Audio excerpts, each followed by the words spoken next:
हाँ, तो आपका क्वेश्चन क्या है कि if a perimeter of rectangle is 100 centimetre and length is 40 centimetre, then find the breadth and area.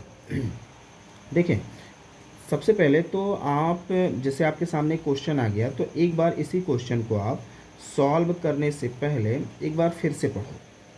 जैसे आपके क्वेश्चन में कह रहा है कि if a perimeter of rectangle, अर्थात जो पेरीमीटर का रेक्टेंगल का जो पेरीमीटर है वो पहले से दे के रखा है 100 centimetre and length is 40 centimetre, तो then find the breadth and area. तो सॉल्व लिखेंगे और सॉल्व लिखने के बाद जो चीज़ें आपके क्वेश्चन में दी गई हैं, जैसे given that the perimeter of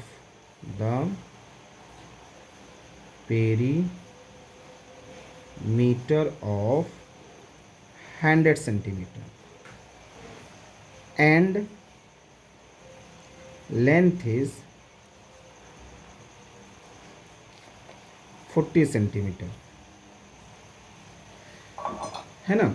अर्थात यहाँ पे दे दिया कि given that the perimeter of rectangle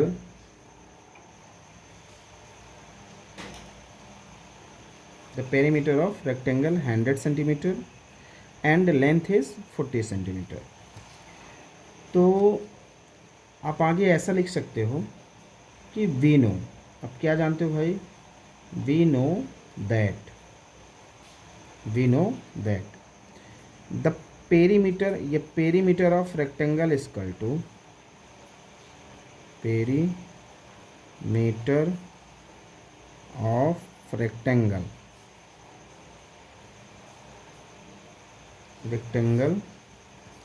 equal to क्या होता है भाई, 2l प्लस v। अब यहाँ पे पेरीमीटर ऑफ रेक्टेंगल कितना दे दिया है, 100। आगे देखो, ये 2 का 2 रख दो, l की वैल्यू कितनी दी गई है, 40, b की वैल्यू नहीं पता है तो b रहने दो। अब देखो ये 100 आ गया, ब्रैकेट खोलो, 2 का 40 के साथ मल्टीप्लाई हो जाएगा तो 2 40 जा 80 प्लस 2 का b के साथ मल्टीप्लाई होगा तो 2b। अब देखो भाई यहाँ पे 2 के साथ b ऐड है, तो ऐसा करो आप कि 100 के पास 80 को लेके आओ, तो 80 इक्वल टू के इस पार आ रहा है तो माइनस का हो जाएगा 80 और इस पार बचा 2b। अब देखो 100 में 80 जाएगा तो कितना आ जाएगा, 20 इक्वल टू क्या बचा, 2b। अब b की वैल्यू आपको पता करना है तो ये 20 और 2 कहाँ ले आ लो, नीचे, इक्वल टू का b, और ये कट जाएगा तो b बराबर कितना आ जाएगा, 10 सेंटीमीटर।